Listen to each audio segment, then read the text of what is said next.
Well, okay. Hello, folks. Welcome to the monthly sewer information meeting, town hall, whatever you'd like to call it. For those that are joining us on YouTube, if you have a question, you can type it in the comments section. And Deputy Supervisor Ron Odenwald will read the question. And then folks in the audience, if you could just please step up so everybody could hear you when you have a question. I got an announcement first, some good news. You may recall that we asked the House of Representatives, Congressman Jack Bergman sponsored an action to get us $6.3 million for Phase 3. The House Appropriations Committee and the Subcommittee on Water and Energy gave us $1 million because we were asked what we needed to get the project started if they couldn't award the entire amount. So that did pass the House. I found out Sunday night late, we got a call from Senator Peters' office that $1 million is now before the Senate and has an extremely good chance of passage in the next few days. I thought we'd hear something today, but more on that to follow. There's been a lot of questions about where to put my hookup and, where are you going to put my hookup? All the drawings now are on the website, both Phase 1 and Phase 2. And there are some folks that have not yet contacted us yet, where if you don't want it there, that's fine. We have plenty of chances to change where you hook up on the street. The other thing, if you haven't heard already, the Phase 2 and Phase 1 plant expansion is out for bid, and we will open those bids on March 21st at 10 a.m. in this room. With me by phone is Aaron Nordman from Professional Engineering, and I'm going to turn it over to Aaron. Well, before I do that, do you have anything you want to add? Nope. Okay, so Janet's with us, Aaron. And we're also live on YouTube, Aaron, so we might get some questions that way. We'll see. This is our first attempt. But go ahead, Aaron. Maybe you could bring us up to date, including the pre-construction meeting or the pre-bid meeting. Yeah, so the Phase 1 project is out to bid for all the collection system. It's divided into 2 contracts, one that's regular gravity sewer and one that's the low pressure sewer. And then the Phase 1 and 2 is out to bid for the wastewater treatment plant expansion. We have pre-bid meetings scheduled for this Thursday, the 7th. We'll do in the morning the collection system walkthrough and bidder information meeting, and then in the afternoon we'll do the plant pre-bid hearing. So after that, we'll have a pretty good idea of who's looking at this in terms of contractors. We'll get questions. We'll probably issue an addendum with additional information for people. And if all that goes well, this will keep carrying through, and bids will be back, like we said, on the 21st. Okay. Now, a lot of people get confused, Aaron, about, well, I thought we weren't doing Phase 2, but you said Phase 1 and Phase 2 for the plant. Could you explain that dichotomy and what we have to do next to get Phase 2 done? Yes, so Phases 1 and 2 both require capacity at the plant.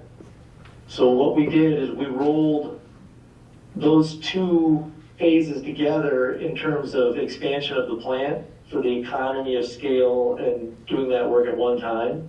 Is that where we save like $1 million? That's where we save about, it was like just shy of $1 million. Okay. Versus doing them independently. But the collection system piece of it does remain separated into the Phase 1 and Phase 2. So the Phase 2 we're still waiting for permit and bid approval on the collection system part of phase 2. The plant has been permitted and is out on the street. Okay. Now, could you also explain about the bidding on the surge tank and how that's gonna, who's gonna pay for it? How's that gonna affect the overall system, including downtown?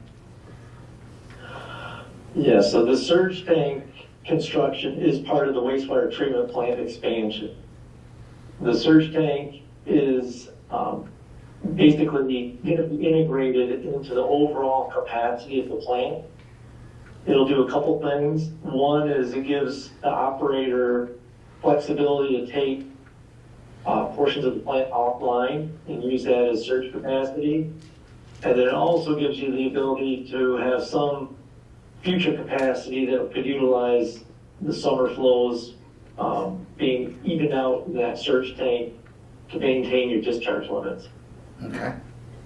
And as I understand it, it's something about the bugs? It's all about the bugs, yes. The wastewater treatment plant relies on a biological process to break down the wastewater. And keeping those bugs happy relies on even flow, even food for them, essentially wastewater strength.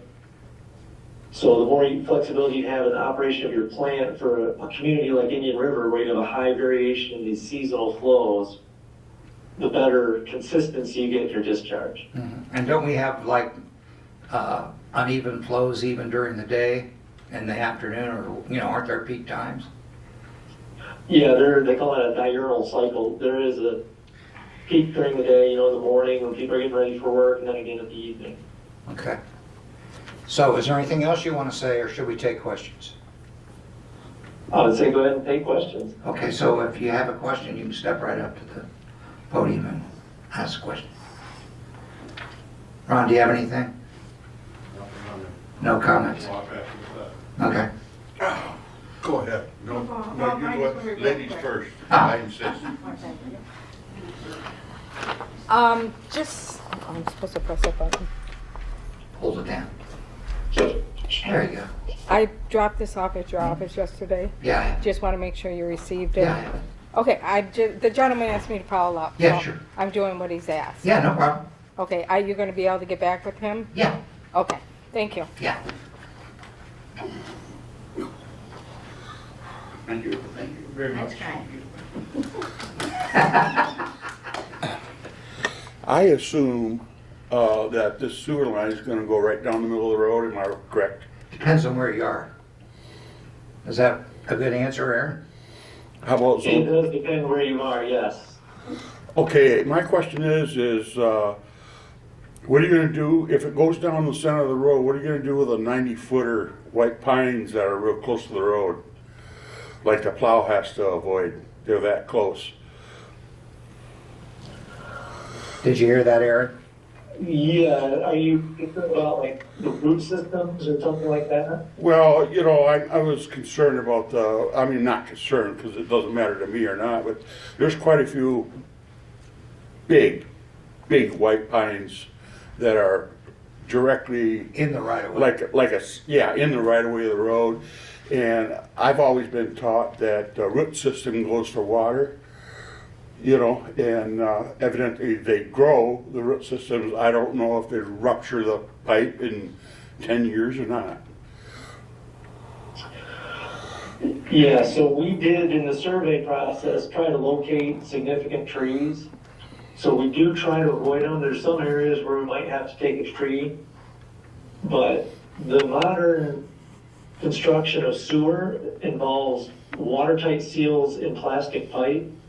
It's not the same as the clay tile and the other older technologies of pipe where you would have roots kind of intruding into there at joints. Okay, that's fine, but what about root growth disrupting the pipe? We don't really anticipate root growth disrupting the sewer pipe. All right, I was just wondering, that's the end of my question. I was just wondering if you had to take them down or not. There are a few that might strategically come down, but we're trying to avoid a lot of the large ones. Okay, thank you very much. Thank you, sir. Any other questions? Step right up. Hi, Sally.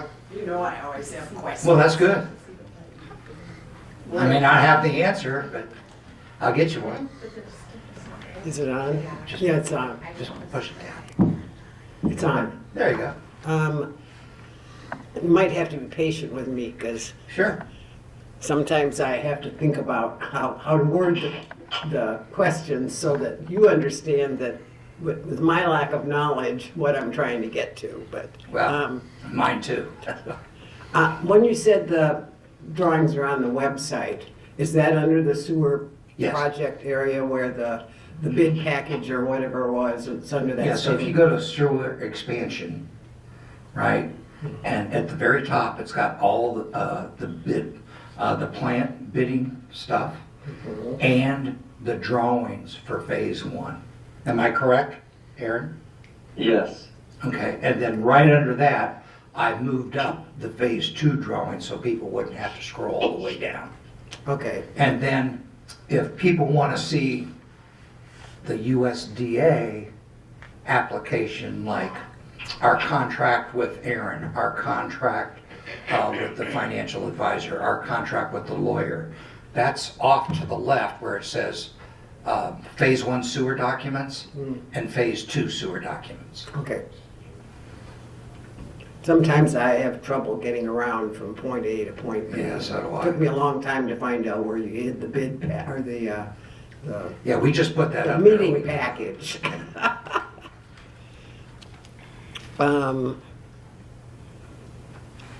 Does Aaron think that because we have 3 attending this pre-bid, pre-construction, whatever meeting is, that we're most likely to be lucky enough to have at least 3 bidders? Did you get that, Aaron? I think so. You're asking if we think there'll be at least 3 bidders? Yes. Yes, I do believe we're gonna have a pretty good turnout. And at this point, I am anticipating at least 3 bidders. Have you gotten any inquiries, Aaron? We have, yes. A lot? A few? I would say quite a few. For the current environment where it can be tough to turn up contractors, we've been trying to market this thing like that and drum up everybody we think might be interested. Good. We'll see. Yes, we will know a lot more on Thursday. And that's at 9, 10. 10 for the collection system and 1 PM for the plant, At the plant. at the plant. Okay. Okay, I want to ask about this, the surge tank, and I understand, or I think I understood Aaron to say that it's going to be built in phase 1, integrated for phase 2, and that some of the additional capacity may be used in the future for the industrial portion, you know, the business. The commercial portion. Commercial, right. How will those costs be allocated, or is phase 1 going to pay for the whole thing? The phase 1 grant from EGLE will pay for the whole thing, right, Aaron? Because it really, as I recall, when we wrote that grant, we were really concerned about the summer surge caused by residents, right? Am I correct? Yeah, it's a little, And A any little confusing. any benefit to the commercial system or phase 2 is secondary, correct? yeah, it is technically not part of phase 1 or phase 2. You know, you got separate money from the state through Eagle, through that grant, to pay for that. Yeah, but it was for the phase one area. For the phase, yeah, it was in that initial service area that all that happened, but Right. it's not from the funding. The rest of phase one is funded through USDA. Yeah. That has its own source of funding. Right. But what she's getting at is if the surge tank's gonna benefit everybody, why isn't everybody else paying the cost? But when we wrote that grant, as I recall, it was based on the high amount of summer usage. And so we'll get some additional benefit. I'm not a technical guy. Help me with this. It is, yeah. I mean, it's hard to take a certain flow and say, well, this is attributed to that. You know, all this flow from existing phase one, phase two, all has to be processed through the plant. The surge tank benefits the process as a whole, but what happened in the phase one is the commercial district has grown and added things in addition to the phase one and phase two collection areas coming online. So there was already a concern about dealing with these peaks with what's going on now. Okay. Because I know that whatever money is left over from that surge tank, we specified that its next use would be to offset any increases to the phase one residents. And then if not, it would be used to help individual homeowners with their hookups. Well, and just, Aaron, the reason I'm partially asking the question is because when the systems have been designed, were designed with certain capacities for the ability to sell certain numbers of whatever they're called now. They're not REUs, they're something else. EDUs. Okay, and so therefore we already know that the commercial district is at capacity. Well, we think it's at capacity because of that one incident. But our operator is telling us that based on our new, what do you call that? That new permit we got that we had to fight so hard to get since 2017, Aaron? Your discharge permit. Yeah, we doubled our discharge permit. And that effectively is giving downtown an additional, I think Tammy said, what, 70 to 75 REUs? Yeah. Yeah, that's what I recall.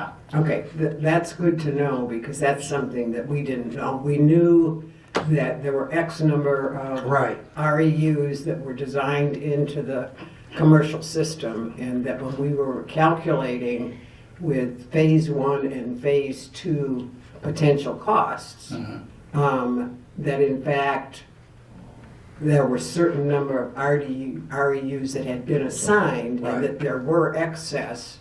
So we knew what that was, so that way, what you're telling me, and I think that's important for other people to know, is that you're not stealing, you're not stealing REUs from phase one or phase two, and phase one and two, you're not stealing REUs from No. commercial, so that no matter how it initially started, and that the problem really is created by the surge. Yeah, the good news is, though, this prior board in 2017 saw that coming and applied to EGLE for that permit, am I correct? That's correct. And it took a state senator and a state representative to finally get that pushed through. So thus, the addition, if phase one and phase two is never built, we have an additional capacity of 75 REUs. Okay. Now, Aaron, correct me if I'm wrong, but what I've learned from you is because this plant is modular, we're adding 500 REUs capacity, correct? Through the plant expansion, yep. Right. not including the surge tank, right? Correct. But we're only talking about 420 REUs in phase Correct. 1 and phase 2, so that's yet another 75 or 80 REUs. So That's right. we're going to have up to 150 REUs to play with if we finish this. Right. But I will say that now that I've gotten to know Tammy quite well, I believe what she told me, that something happened that one August, what was it, 2020, 2019? I don't know. Where we got this big surge in August, remember, Aaron? Yes. But we have taken other steps to reduce the flow. We are putting meters on some places, and in one instance, we required a 24/7, 24-hour a day, 7-day a week, very high capacity set of bait wells to come off the sewer system. And we also put that business on a meter. And I think that will make, not a big difference, but altogether it will make a difference, I think. Well, there was a lot of water going through those bait wells that were just being pushed through the sewer system. And it was costing, the Especially when the it rained. capacity was going up, yeah. So we take them off the system, and then they have to filter their own bait wells, right? And do it themselves, takes that off of our sewer system, then that will reduce the surge considerably. And that's saving them a ton of money, because we did vote to put them on a well, meter. And at 2 cents a gallon, it would have just been astronomical for them, so. Do we have any of our well overflows that are gonna go into the sewer? Better not. Okay, there's a way to, How about that, Aaron? Because that is a concern. As you've seen, we got a lot of artesian wells, and they gotta go somewhere. Yeah, that's not allowed per your ordinance. Okay, So if the township becomes aware of somebody connecting a drain like that, you'll have to make them disconnect. yeah. Well, this place I used to live, people used to take their rain gutters and put them in the sewer system, and then we had a problem, so that, same concept. Same concept, right?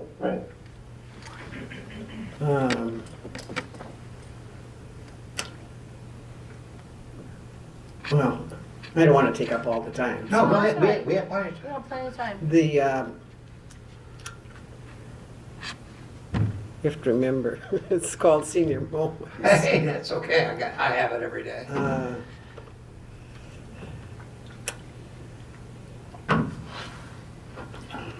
You get 2 bites at the apple. Somebody save me and come ask a question, so I can remember what Did I we get was any gonna questions? ask. No? Any viewers?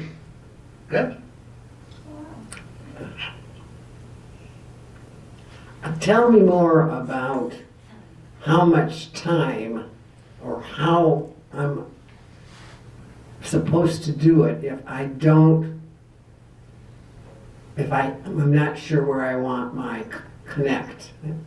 I assume that as they build by section, that once they've put the street lines, whatever it is, the collection lines, isn't that what they are, Aaron? Yeah. So the question is, Aaron, how much time do people have to make a final decision on where they want their tap? Correct? Mhm. Yeah, so the sooner we can be informed, the better. But essentially you have until they're coming down your street and laying into service wise. There's no real cost difference for them to drop your service Y at one location versus somewhere else. Okay, and what, So I assume there will be some level of people talking to us during construction. no kidding. Yes. Yeah, this is gonna be a busy place this summer, Aaron, if this Yes. marches forward. When we talk about your connection is way down underground? Yes. Below the frost line. Okay, so So how do they mark that so that your guy that has to connect from the tap to your waste system coming from the house? Because that too has to start, obviously, someplace and come. Describe how, if mine's a normal connection with, my next door neighbor, 30 or 40 or 50 feet away, how what they're gonna do from the time they put the tap in to how it gets to my grinder pump or to my waste, where my septic tank is, because I assume that's where they're If going. you run a line down the middle of the road, Aaron, I don't have to hook up in the middle of the road. You're gonna put it over to my property line, right?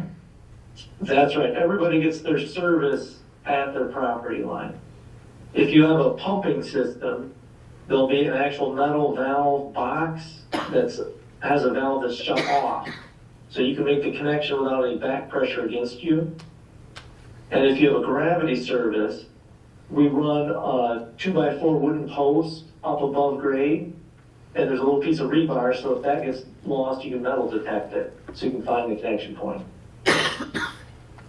So whoever's doing the hookup from my connection point, that's how they'll get access to where they need to hook up. Exactly, that's right.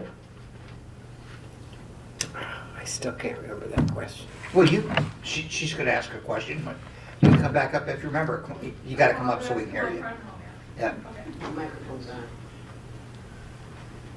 So I was just gonna kind of help answer your question.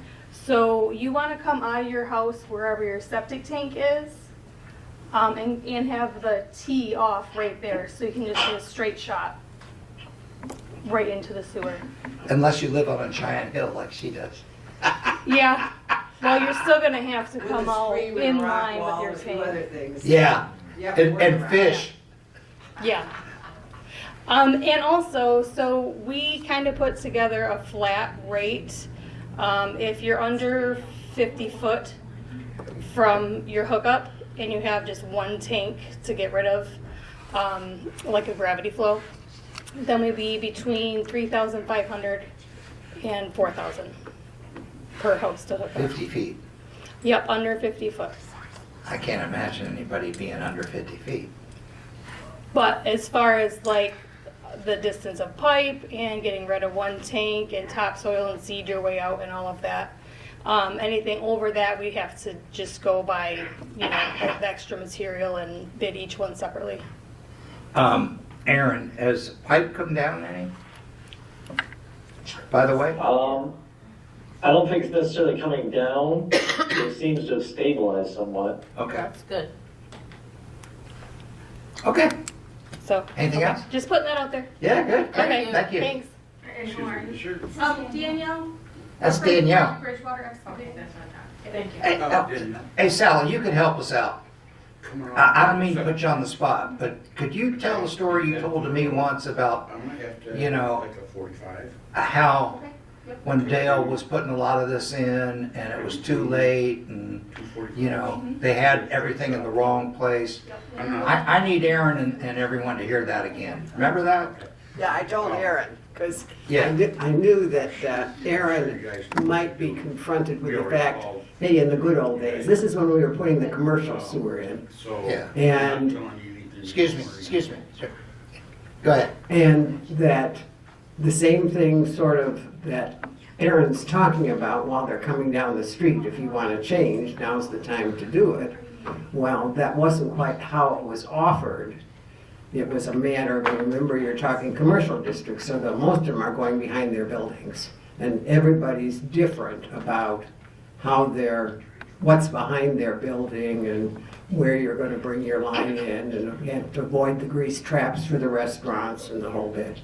And so when Dale, Bridgewater Excavating, was working with the drawings and going to do hookups, and he hooked up, Daniel, your dad hooked up most of the systems in Indian River, he would dig down, because they weren't boring at that stage of the game, I don't think, were they? And he would dig down where the drawing said it was, and he wouldn't find anything. And now some of these surfaces are blacktopped, so you're making quite a mess. Oh. And it's not easy, to slide over and see if it's 6 inches or is it 12 inches. And in many cases, he found it wasn't even close. Well, Aaron, that's what I'm thinking now, hearing this again. I know you said you were gonna mark rebar on pumps, but what about the others? No, the rebar is for the gravity sewers. So there'll be a wooden post with a little piece of rebar by it, just to illuminate exactly what Sally's talking about. That's very common. Okay, and then for the pressure, you're gonna have the grinder. Yeah, for the pressure one, there's an actual curb stop that's in a metal valve box. So Okay. that one is clearly visible. Okay. Okay. And his generosity in talking to Dale, when he was doing the commercial district, and he had to go move several feet and dig several places, he never charged the business for that additional cost. So it shows how critical it is. Obviously, at one point in time, the drawings were correct. And as they moved down, and somebody said, well, why would you put that big drain, or whatever it is, manhole cover right in the middle of my parking lot? If you would move it over here, you wouldn't get driven over, or we wouldn't have to worry about ice heave, or I don't know anything about that stuff, but that kind of thing. And the contractor would say, yes, that's right. Why don't we? And besides, if we do that there, then the connection over here becomes easier, blah, blah, blah. Only they never touched the drawings. So that's something to watch out for. Okay, do we have any other comments or questions? No? Janet? No, I'm good. So, I would like to hear from the, hey Aaron, I'd like you involved in this. At some point, I hate making work for everybody, but at some point, one meeting a month is not gonna be enough. Do you think? No, when we're in construction, we hold weekly progress meetings. Okay, and the public could attend? We typically don't have the public involved in it, but you, the township representatives would be there, whoever you want. Okay. I guess I'm trying to figure out, you're gonna have a swarm of summer residents come up, and they're all gonna wanna figure out where their tap's gonna be all at once. And I'm trying to figure out how to handle that. I can hear it now where some people will say, well, I'm only up here for 3 weeks, I won't be here. Yeah. On the plus side, we'll be there all the time, so we can work something out if you want to have,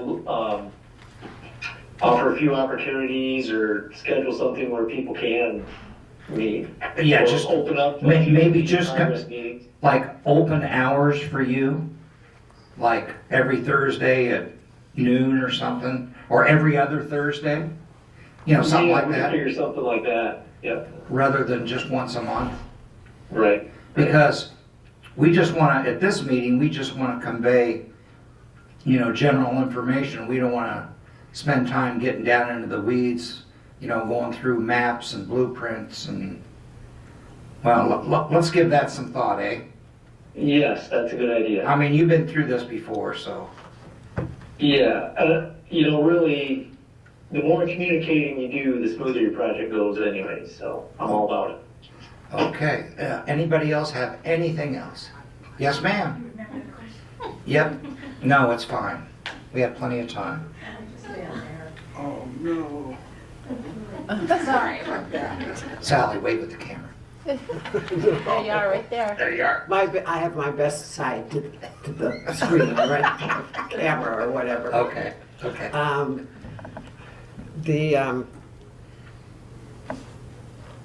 Well, Sally, you should have written it down before you got up to walk. Don't worry about it. See, you distracted me. So I'm sorry. Oh, either at this meeting or at next month's meeting, there was the question that was raised about what's gonna happen next. In other words, we're obviously gonna go through the bid process and the awarding of contracts and that kind of stuff. But, once we find out what the bids are, is there any restriction as to, or reason why we need to go back, unless it's outrageously expensive, to re-petition the system? No. Because I think that's a really important piece that you're gonna get hit on several times. And I've told people repeatedly, and I'll say it over and over and over again, I've checked with our bond counsel so many times, he doesn't want to hear it from me anymore. Everything from this point on is in the hands of the Board of Trustees. That was my The understanding. Board of Trustees, there will be no repetition. Now, if we go 10% over, we have to have public hearings, we have to listen to the public, but at the end of the day, the 5 board members of the Board of Trustees will decide the issue. Now, if it's under 10%, and jump in here if I'm wrong, Aaron, if it's under 10%, it's a go. Is that correct? That's correct. I think it's critical. I know communication is really hard.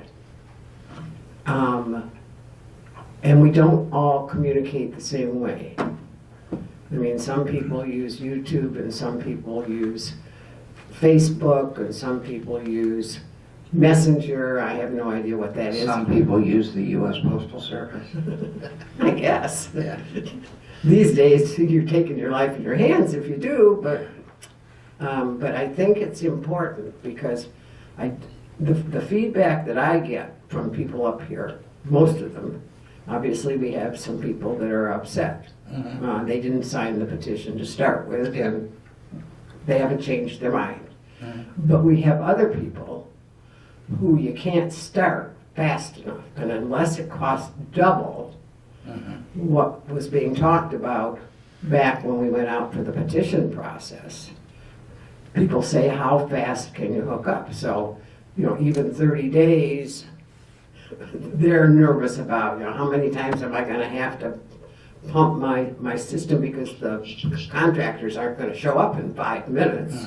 Or you start over at this end of the phase 1, and lo and behold, I live at the other end, that kind of a situation. So however, your newsletter, the website, the township website, Sure, I'll put a note in there. I think it's really important that we prepare them as we're coming into what the bid's gonna cost, because we still, Aaron says it's gonna come in 10% less, that his contingency is there to save us. But I don't remember him saying that. didn't you say that, Aaron? Hey, Aaron, she's getting sneaky, you better be careful. I hear that. But she did remind me of one good thing.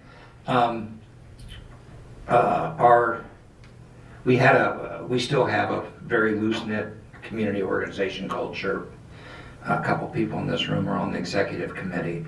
But for the longest time, as you recall, and you too, we talked about helping people that can't afford sewers. And I know we have a little bit of money. You have a little bit of money left over, but we have the USDA program out of Sault Ste. Marie. But we also found some help. Ron, what's the name of that organization in Gaylord? The community? It's a NUMSCA something. Yeah, Northeast Community Service The flyers are on the table. Organization. The flyers are out here. We had one case here recently where they actually helped someone in our district pay the sewer bill. So that is some additional help. And I did talk to them. They're gonna come up and talk with us when the time is right about what help they can offer. But the good news is they also qualify people. Hmm. So, remember I said, or, you know, we all kind of talked about it, we don't want to be the ones to make that determination of, you know, whether they should get help or not. It needs to be like the USDA, or maybe this organization. So we're making some progress there. Are we gonna be able to help everybody? Probably not. But, I mean, I did talk to one lady in phase one that's very concerned, because she's on such a limited fixed income, and in fact, I've talked to, Yeah, and we Quite can, a we few. can, we can try to get some help for people. They have to be qualified through the USDA and this other organization. But what they do is do like a poverty level type thing and all that, and then they figure out, and then they can help. USDA will help you with your hookups, will not help you with your sewer bills, okay? But this organization here, if you qualify, may help you with your sewer bills as well. So there's help out here, and we're going to look into getting people coming up and having informational meetings for those who are interested. That's wonderful. And we can facilitate things like that. We won't be involved in that process other than just getting the word out to everybody and giving them the availability to, you know, hear what's going on and to apply. Whether they're decided to be, whether they are involved in that whole thing or not, whether they meet the criteria or not, is not up to us. But there is help out there, and we're going to try to facilitate as much as we can with that and help those who need it. Because we know that the sewer bills are not cheap. We know that hookups are not cheap, even though Danielle did a good job. And so we're trying to facilitate that. But we have to get the bids process done and if the bids are approved, then we have to get started on the project. And then we have like 2 years to get all of that other stuff taken care of. You know, they have to build it first, you know, and then you have a year after they build it to hook up. So we have lots of time to get that involved. Just FYI too, on what Bob was saying, we checked with the bond counsel. That is our attorney when it comes to these kind of things. He is our bond lawyer. When we take grants or loans, USDA type things, or these federal earmarks or whatever they are. Or SADs on a road. SAD on the road, whatever. He is our advisor. He's our legal lawyer when it comes to this stuff. So we have to do however the process is required us to do. And whether people think that it should be re-petitioned or not, I'm sensitive to that. You know, if I didn't know the process, I would say, oh yeah, it should be. But the point is, everybody had a chance to say yay or nay at the very beginning. And a nay vote was also a no, a non-involvement. vote. Yeah, even if you didn't vote, it was still considered a nay vote.